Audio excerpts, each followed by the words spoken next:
le secrétaire de séance, c'est donc Madame Nimi. Jean-Michel Bruno, le secrétaire de séance. Il a pris la feuille, allez, hop.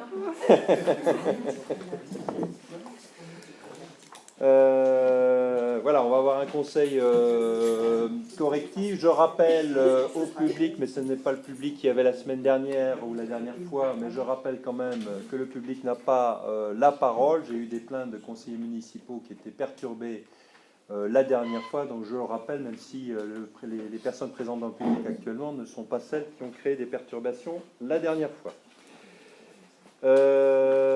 Tac tac, pouvoir, maison médicale. Alors on a quelques éléments correctifs. Voilà, c'est pour s'assurer que tout est fait correctement. Donc je donne la parole à Madame Papin pour la première note de synthèse. Monsieur le maire expose au conseil municipal qu'à l'appui de la délibération relative à la désaffectation du terrain pour la maison médicale, il était nécessaire de s'appuyer sur le constat d'un huissier constatant cette désaffectation. Or, le constat qui nous est parvenu tardivement par rapport au conseil municipal était entaché d'erreur puisqu'il portait sur un bornage et non sur la désaffectation du terrain. De ce fait, le processus juridique qui devait prévoir successivement la désaffectation du terrain, le déclassement du terrain puis la vente se trouve donc fragilisé. C'est la raison pour laquelle, par mesure de sécurité, il a été décidé de reprendre le processus dans son intégralité. Il est donc proposé au conseil municipal de reprendre les deux délibérations sur la base d'un constat d'huissier corrigé. Le maire rappelle au conseil municipal que le cabinet Arcane Foncier a été sollicité en vue de procéder à la division de terrain pour permettre la vente de celui-ci au département des Yvelines. La numérotation des parcelles est actuellement en cours et les futures parcelles du terrain d'assiette sont numérotées AW 384 et AW 387. Enfin, le futur terrain d'assiette a été délimité et isolé du reste de la place du champ de foire et un constat d'huissier a été diligenté afin de constater la désaffectation de ces deux parcelles à l'usage du public et d'acter leur déclassement. Il est maintenant proposé au conseil municipal de constater la désaffectation de ces parcelles à l'usage du public. Cette proposition avait été approuvée par la commission des finances du 16 septembre 2019. Et l'annexe 1, le constat du huissier en date du 1er octobre, qui est dans l'article prochain. Donc vous êtes payé dans des lieux. Est-ce qu'il y a des questions, remarques? On passe au vote. Qui est contre? Oui, monsieur Vidry. Dans le constat d'huissier, il nous dit que les parcelles vont être vendues au conseil départemental. Je pense que c'est plutôt au département. Non, conseil départemental, c'est le département, conseil départemental. C'est le représentant du département. La personne morale, c'est le conseil départemental. Le département, c'est plutôt géographique.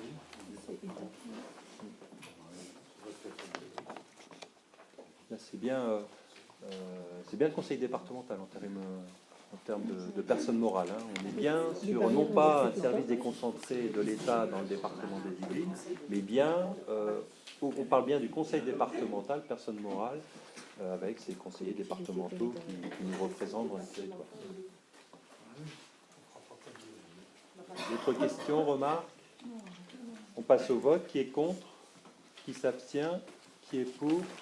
Adopté à l'unanimité. Merci. Note de synthèse numéro 2, Madame Papin.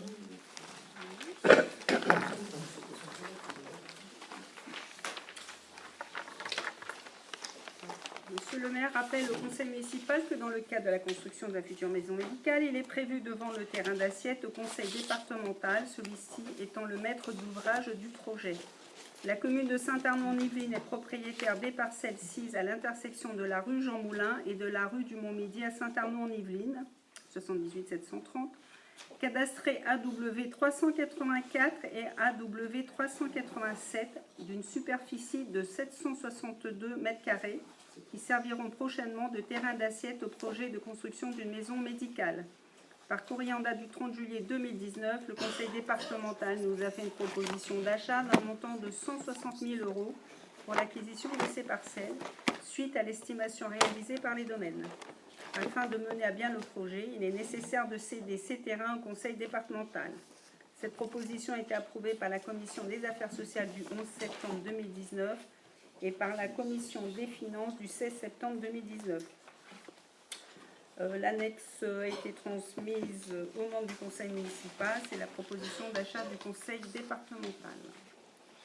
Pour mémoire, par délibération du 25 juin 2019 et afin de préserver les possibilités de construction de la parcelle et notamment en fonction des règles de prospect, il a été décidé de constituer une servitude de cour commune à l'arrière de la parcelle vers l'intérieur de la place Jean Moulin qui a pour conséquence de rendre cet espace inconstructible.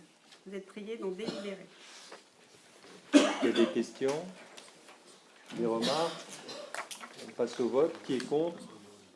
Qui s'abstient? Qui est pour? Adopté à l'unanimité. Merci. Note de synthèse numéro 3, c'est une note de synthèse habituelle sur la mise à disposition gratuite de la salle du Colombier au profit de l'association des Amis du HPR de Billion. Il n'y a pas eu d'autres demandes concernant l'utilisation du Colombier le 31 décembre. Le HPR a financé pour plus de 200 000 euros d'investissement l'hôpital. Voilà. Est-ce qu'il y a des... On a l'habitude, moi je sais qu'on vote ça à l'unanimité d'habitude. Maintenant, est-ce qu'il y a des questions, des remarques? Pas de questions, pas de remarques. On passe au vote. Qui est contre? Qui s'abstient? Qui est pour? Adopté à l'unanimité. Merci. Note de synthèse. Alors, questions diverses ensuite.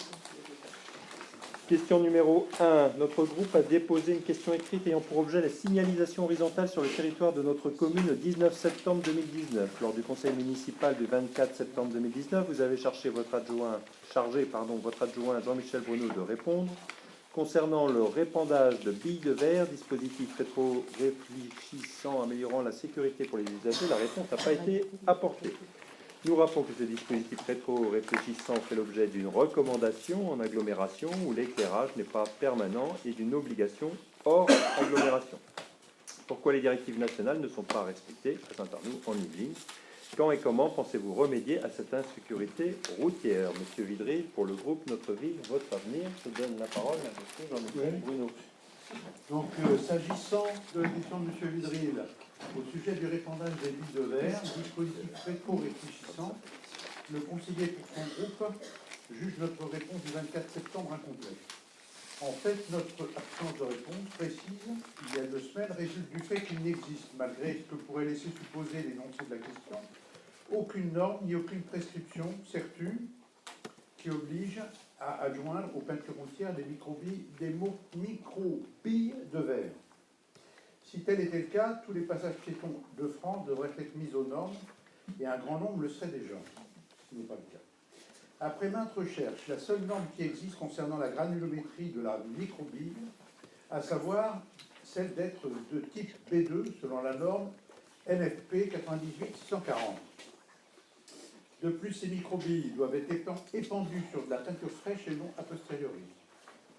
Aucune circulaire ou directive relative à cette recommandation, voire à une quelconque obligation, n'a été trouvée en la matière.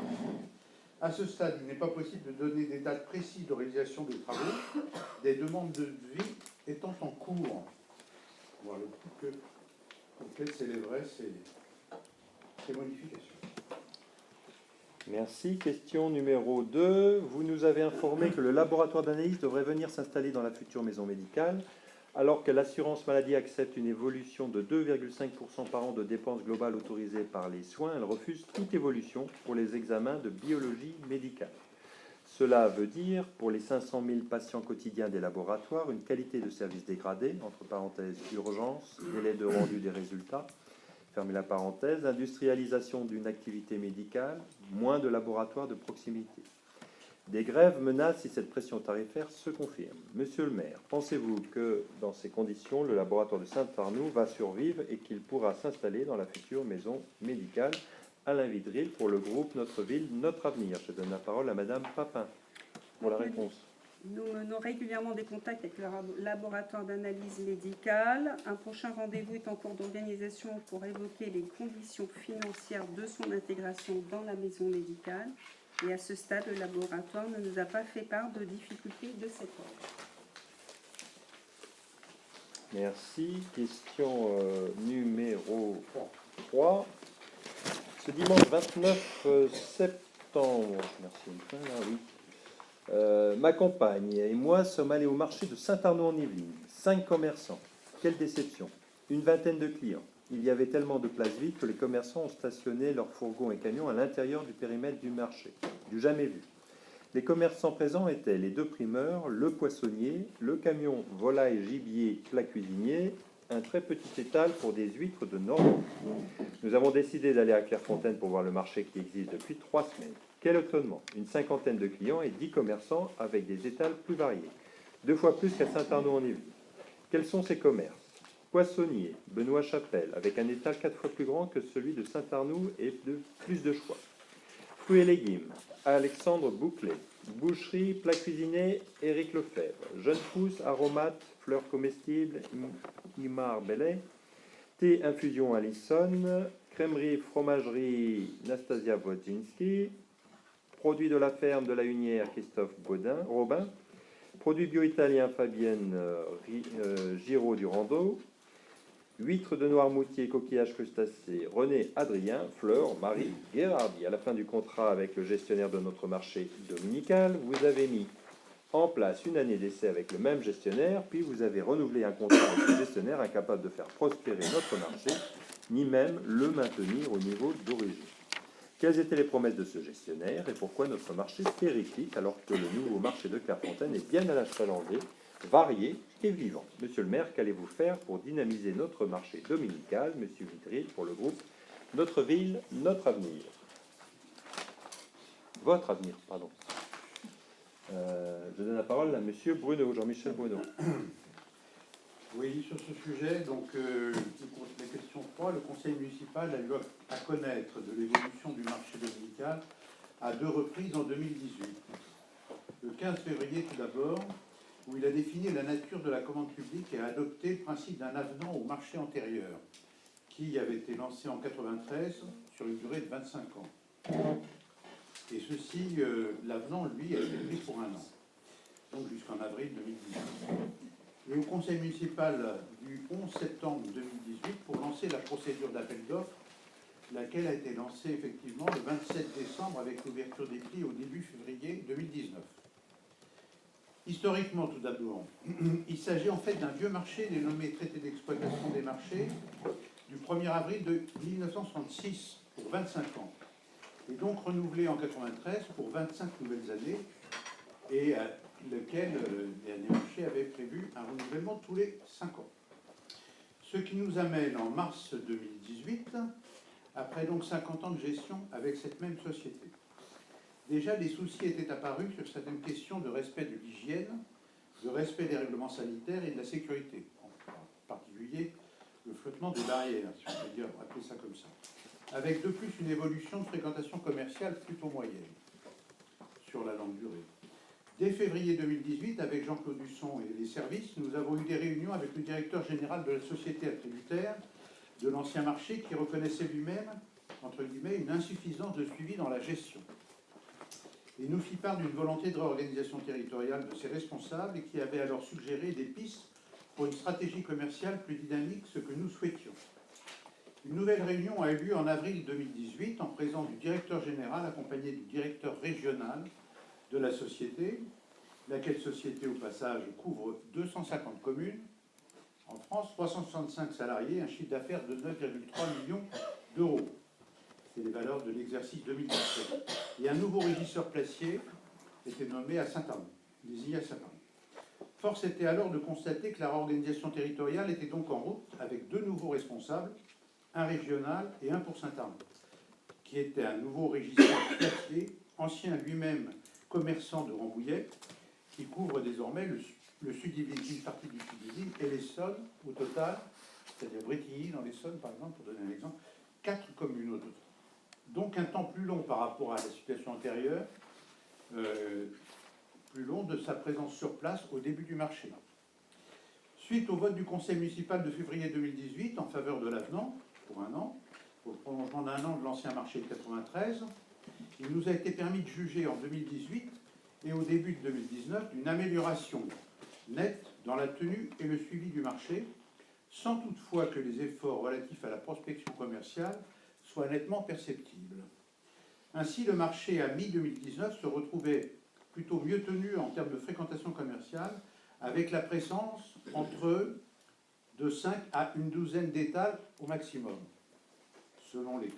Avec la présence relativement fréquente, outre les 4 à 5 habitués, d'un fleuriste, d'une fleuriste, d'un réparateur de chaises et fauteuils, d'un vendeur de matelas, d'un nouveau commerce de plats cuisinés, une semaine sur 2, et d'un charcutier.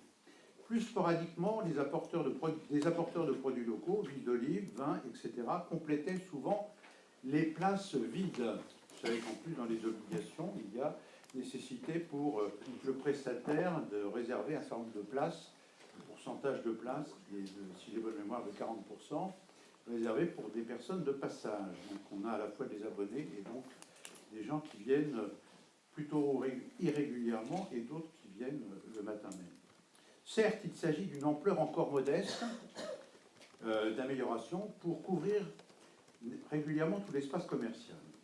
Donc l'année 2018, couverte par l'avenant, a permis de préparer très sérieusement, avec les services, un cahier des charges très précis et spécialement développé sur le respect par les commerçants des questions d'hygiène et de sécurité, et comme celui de la dynamique commerciale qui était attendue. Donc tout ça a été évidemment fixé dans le cahier des charges dont vous avez eu copie lors de la libération du conseil municipal. Le lancement du marché d'appel d'offres en décembre 2018 n'a malheureusement abouti qu'à une seule candidature formalisée, celle de la dernière société qui était la même que les mandats antérieurs et donc qui est là depuis quelques années. A donc été choisi par la MAPA, puis le marché signé par le maire. Deuxièmement, je voulais dire, s'agissant des remarques faites à partir des constatations sur un marché voisin, sur un dimanche, le vieil adage selon lequel comparaison n'est pas raison s'applique parfaitement. Le marché dont il s'agit dans la question concerne une ville qui, jusqu'à présent, jusqu'il y a peu de temps, n'était dotée d'aucun commerce à l'exception de 2 restaurants. La ville de Saint-Arnaud-en-Yvelines, elle, est dotée déjà depuis très longtemps de nombreux commerces sédentaires et de 2 supermarchés. La ville voisine dont il est question dispose, elle, d'un espace dédié et couvert avec une nouvelle boulangerie et une salle d'exposition à proximité. Cet afflux de commerce bénéficie donc d'un environnement nouveau dans cette ville, en développement, avec un espace dédié et isolé. Inversement, pour prendre une autre ville de proximité de Saint-Arnaud, qui a instauré aussi un marché dominical, après une assez forte fréquentation au début, d'au moins une dizaine de commerces, on a pu constater que l'effet nouveauté s'est vite estompé, pour retomber quasiment à 0. Ainsi, il faut donc juger les évolutions, non sur quelques dimanches, voire un dimanche, mais tenir compte dans la durée, au long des 4 saisons, des maintiens dans le temps. Par ailleurs, de grands commerces au pluriel, se sont fortement développés, qu'ils soient généraux ou spécifiques, sur les zones de Rambouillet. Enfin, notons que le projet d'agrandissement de Dourdan a été refusé récemment, dernièrement, par la Commission nationale d'aménagement commercial, auquel elle était soumise en dernier ressort. S'agissant de notre marché, nous avons prévu, outre la production des comptes annuels, plusieurs rencontres pour faire le point des résultats et de la stratégie commerciale avec le prestataire, car celui-ci avait annoncé dans son offre le recrutement de nouveaux commerçants, l'organisation de marchés exceptionnels, thématiques ou autres, un budget communication et promotion avec de nouvelles animations. Attendons donc encore quelque peu que cela se mette en place. Les périodes pour relancer le commerce non sédentaire sont peu nombreuses dans l'année. Il y a 2 périodes propices, c'est évidemment le printemps et la rentrée en septembre. Rappelons que la durée du présent marché a été ramenée de façon sage à 10 ans, au lieu de 25 ans auparavant, et nous avons à faire et à mettre à valoir des projets de construction conséquents à proximité du marché. Voilà. Merci. Ça termine les questions, Monsieur Héléret. Oui, j'ai une question. Nous avons reçu l'éclair dernièrement, Oui. et heureusement que nous recevons l'éclair, même conseillers municipaux, nous apprenons l'arrivée, qui est depuis le 1er octobre, d'une nouvelle DGA. Bon, je suppose que cette personne-là ne se fait pas payer, puisqu'on ne l'a pas passée en commission finances. on nous fait passer des personnes et on ne l'a pas passé en commission finance. Alors bon, on est très surpris, comme ça se fait comme ça. Quand vous étiez à notre place, vous nous demandiez la longueur d'un tuyau de cuivre qu'on avait acheté, et pour une DGA, ça passe par-dessus les conseillers. Voilà, donc... S'il vous plaît. Non, attendez, je réponds à la question. Oui. Oui, je réponds à la question, s'il vous plaît. D'abord, les tuyaux de cuivre, c'est toute une autre histoire. C'est une histoire d'une majorité coupée en deux, Oui. où toutes les délégations étaient enlevées au c'est maire, et il facile. fallait regarder tous les devis. Oui, Mais bon. bon, c'est facile Rappelons de dire l'histoire ça. un petit peu. Non, je suis désolé, la directrice, là, le budget est déjà là. Enfin, le budget est déjà là, le poste existe déjà. Donc, il n'y a aucune raison de passer en commission des finances. Eh bien, quand il y a des changements dans les écoles, on nous dit remplace un tel. Ah bon, Je vous l'avoue. C'est que vous ne suivez pas les délibérations. Parce Non. qu'à chaque fois, oui. Pas du tout. C'est qu'on ne sait pas le même Non, nom. j'ai pas fini.